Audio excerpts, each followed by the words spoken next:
दोस्तों आज की इस वीडियो में हम जानेंगे कि जन्म प्रमाण पत्र के लिए जो फॉर्म आता है इसे हम किस प्रकार से भरेंगे, बिल्कुल स्टेप बाय स्टेप। और साथ ही दोस्तों इसमें आपको दो फॉर्म दिया गया है। पहला तो आपका है वो जन्म प्रमाण पत्र का है, लेकिन दोस्तों यहाँ पे दूसरा पेज जो आपको दिया जा रहा है ये आपको शपथ पत्र दिया जा रहा है, जो कि यहाँ पे आप देख पा रहे हैं। इस पत्र को आपको किस प्रकार से भरनी है, बिल्कुल यहाँ पे गलतियाँ आपको नहीं करनी है। एक गलती अगर आप करते हैं तो यहाँ पे आपका एप्लीकेशन रिजेक्ट कर दिया जाता है। प्लीज इस वीडियो को पूरी केयरफुली देखें, बिल्कुल स्किप नहीं करें। और साथ ही दोस्तों ये भी हम देखेंगे कि इस फॉर्म को भरने के बाद कहाँ जमा करनी है और इसके साथ क्या क्या हमें संलग्न करना पड़ेगा, और साथ ही इसमें हमारा कितना पैसा खर्चा होने वाला है। तो दोस्तों आज की इस वीडियो में पूरी जानकारी हम लेंगे, तो प्लीज इस वीडियो को पूरी देखिए। तो चलिए सीधे टॉपिक पे चलते हैं। और साथ ही दोस्तों अगर ये फॉर्म आपको चाहिए तो प्लीज कमेंट करिए, हम आपको इंस्टेंट मैसेज करके आपको प्रोवाइड करेंगे जन्म प्रमाण पत्र का फॉर्म। तो जैसा कि दोस्तों देख पा रहे हैं आप स्क्रीन पे जन्म प्रमाण पत्र उभर के आ चुका है। यहाँ पे दोस्तों सबसे पहले आप देख पा रहे हैं लिखा हुआ है सेवा में, और साथ ही यहाँ पे लिखा हुआ है श्रीमान। तो यहाँ पे दोस्तों एक खाली जगह दिया गया है, यहाँ पे आपको क्या भरना है, यहाँ पे आप नॉर्मली डाल दें प्रखंड पदाधिकारी। ठीक है,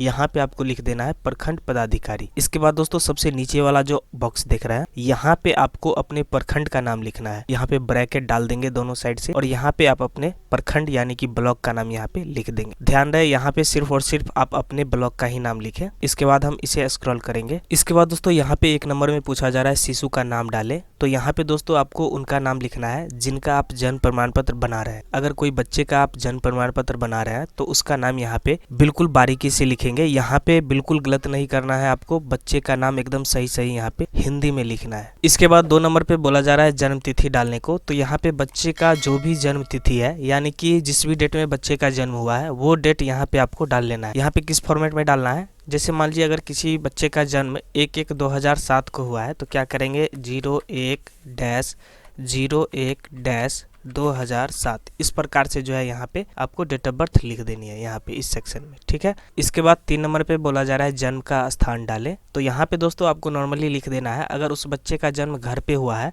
तो नॉर्मली यहाँ पे आप घर लिख देंगे। अगर मान लीजिए किसी सरकारी हॉस्पिटल या प्राइवेट हॉस्पिटल में हुआ है तो यहाँ पे वो चीज़ें आपको बिल्कुल यहाँ पे बारीकी से जिक्र कर देना है। ठीक है, अगर सरकारी हॉस्पिटल में हुआ है तो यहाँ पे लिख देंगे सरकारी हॉस्पिटल। ठीक है, अगर घर पे हुआ है तो नॉर्मली आप घर लिख देंगे। इसके बाद दोस्तों 4 नंबर पे बोला जा रहा है पिता का नाम डाले। तो दोस्तों यहाँ पे जिस भी बच्चे का आप जन्म प्रमाण पत्र बना रहे हैं, चाहे वो बच्चा हो या सियाना, यहाँ पे बच्चे के पिता का नाम आपको डाल देना है। इसके बाद दोस्तों इसे हम स्क्रॉल करेंगे। अब दोस्तों यहाँ पे 5 नंबर पे पूछा जा रहा है माता का नाम डाले। तो यहाँ पे बच्चे के माता का जो भी नाम है वो नाम आपको बिल्कुल बारीकी से यहाँ पे लिख देना है। ध्यान रहे दोस्तों यहाँ पे एक भी वर्ड आप गलत नहीं करें। अगर आप यहाँ पे गलत करते हैं तो आगे चल के ये बहुत ही ज्यादा दिक्कत करेगा, तो प्लीज यहाँ पे केयरफुली डाटा डालें। इसके बाद दोस्तों 6 नंबर पे बोला जा रहा है लिंग डालें। तो दोस्तों यहाँ पे लिंग उनका डालना है जिनका आप जन्म प्रमाण पत्र बना रहे हैं। अगर किसी बच्चे का आप जन्म प्रमाण पत्र बना रहे हैं तो क्या वो स्त्री हैं या फिर पुरुष, वो चीज़ें आपको यहाँ पे लिख देनी है। इसके बाद दोस्तों 7 नंबर वाले सेक्शन में यहाँ पे धर्म पूछा जा रहा है। तो धर्म में अगर वो हिंदू हैं तो यहाँ पे हिंदू लिखेंगे, अगर वो मुस्लिम है तो नॉर्मली आपको यहाँ पे मुस्लिम लिख देना है। इसके बाद यहाँ पे 8 नंबर वाले सेक्शन में नॉर्मली आपको राष्ट्रीयता वाले में यहाँ पे आपको भारतीय लिख देना है। ठीक है, यहाँ पे आपको भारतीय लिख देना है। इसके बाद यहाँ पे 9 नंबर वाले सेक्शन में आपको बोला जा रहा है पता डालें।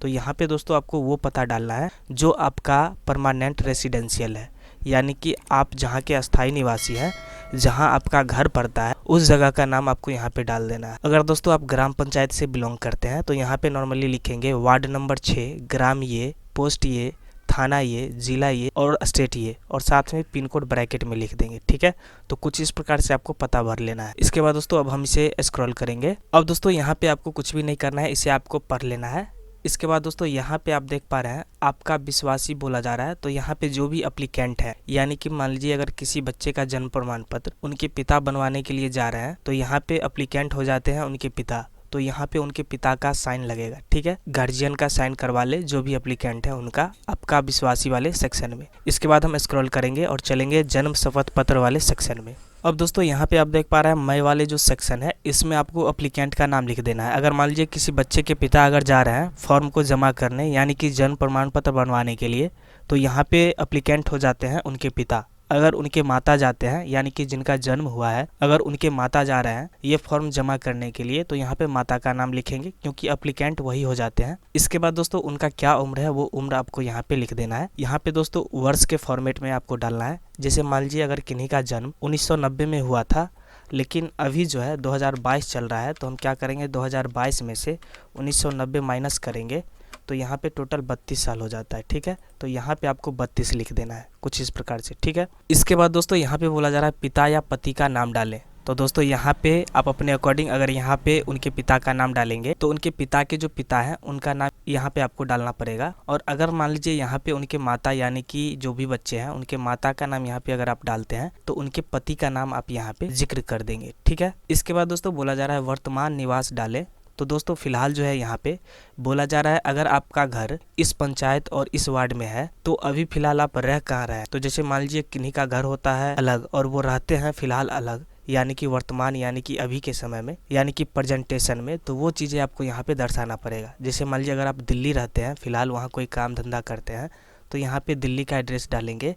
इसके बाद दोस्तों यहाँ पे देख पा रहे हैं तथा अस्थाई निवास बोला जा रहा है, तो यहाँ पे फिर से आपको परमानेंट एड्रेस डालना है। इस सेक्शन में आप डालेंगे, ये दोनों बॉक्स में आपको परमानेंट एड्रेस फुल डालना है, यानी कि आपका पूरा पता यहाँ पे लिखना है वार्ड से लेकर के पिन कोड तक। ठीक है, जैसा कि हमने ऊपर वाले फॉर्म में बताया था। इसके बाद दोस्तों स्क्रॉल करेंगे तो यहाँ पे 1 नंबर में बोला जा रहा है शिशु का नाम लिखें। तो फिर से आपको शिशु का नाम यहाँ पे इस सेक्शन में यहाँ पे लिख देना है। एकदम शिशु का नाम जो लिखा हुआ है इसके एकदम सीधे वाले एरिया में आपको यहाँ पे बच्चे का नाम लिख देना है। इसके बाद बोला जा रहा है शिशु का लिंग चूज करें। तो यहाँ पे आप नॉर्मली क्या करें, वो स्त्री है या पुरुष वो चीज़ें आप यहाँ पे लिख दें। इसके बाद बोला जा रहा है पिता का नाम डालें। तो यहाँ पे उनके जो भी पिता हैं उनके पिता का नाम यहाँ पे लिख देंगे। इसके बाद बोला जा रहा है माता का नाम डालें। तो जो भी बच्चे का जन्म हुआ है उनके माता का नाम आपको यहाँ पे लिख देना है। इसके बाद 5 नंबर वाले सेक्शन में बोला जा रहा है जन्म की तिथि डालें। तो यहाँ पे बच्चे का जो भी जन्म की तिथि थी वो तिथि आपको यहाँ पे लिख देना है। ठीक है, अगर मान लीजिए किसी बच्चे का जन्म 1/1/2018 को हुआ है तो कुछ इस प्रकार से आपको लिख देना है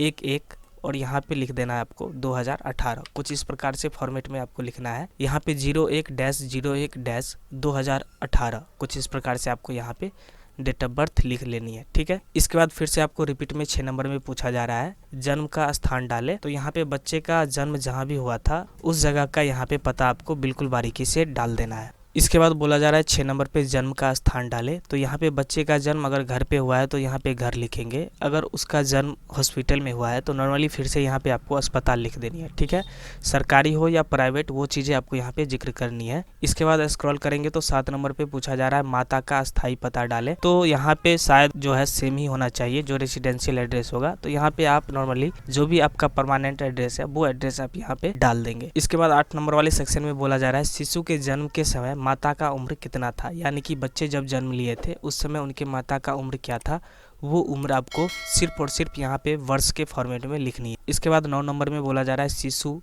मेरा या फिर मेरी क्या लगती है, वो रिलेशन आपको यहाँ पे जिक्र करना है। अगर वो बेटा है तो बेटा लिखेंगे, बेटी है तो बेटी लिखेंगे, अगर वो भैगना है तो भैगना लिखेंगे, भैगनी है तो भैगनी लिखेंगे, यानी कि जो भी रिलेशन है उस बच्चे के साथ वो रिलेशन आपको यहाँ पे जिक्र करना है। ठीक है, इसके बाद स्क्रॉल कर लेना है। अब यहाँ पे दोस्तों यहाँ पे देख पा रहे हैं शपथकर्ता ने मेरे समक्ष अपना हस्ताक्षर किया, बाएं अंगूठे का निशान लगाया। तो यहाँ पे आपको दोस्तों फिलहाल कुछ भी नहीं करना है, ये आपको वहाँ पे करना है। यहाँ पे साइन और मोहर उस जगह पे करना है जहाँ पे आप ये फॉर्म जमा करेंगे। और साथ ही यहाँ पे देख पा रहे हैं शपथकर्ता का हस्ताक्षर और बाएं अंगूठे का निशान बोला जा रहा है। तो यहाँ पे आप अंगूठे का निशान और साइन करके ले जा सकते हैं, लेकिन इस सेक्शन को दोस्तों आपको खास करके ध्यान रखना है। यहाँ पे आपको कोई भी छेड़खानी नहीं करनी है, यहाँ पे उसके समक्ष यानी कि उसके सामने में करना पड़ेगा। तो दोस्तों कुछ इस प्रकार से हम ये फॉर्म भरते हैं बिल्कुल आसानी के साथ। साथ ही दोस्तों अगर ये वीडियो पसंद आ रही है तो प्लीज़ चैनल को सब्सक्राइब करिए और साथ ही अपने दोस्तों के साथ शेयर करिए। इसके बाद दोस्तों हम जान लेते हैं कि इसके साथ हमें क्या क्या लगाना है। तो यहाँ पे दोस्तों इस फॉर्म के साथ में आपको माता पिता का यानी कि जो भी बच्चे का जन्म हुआ है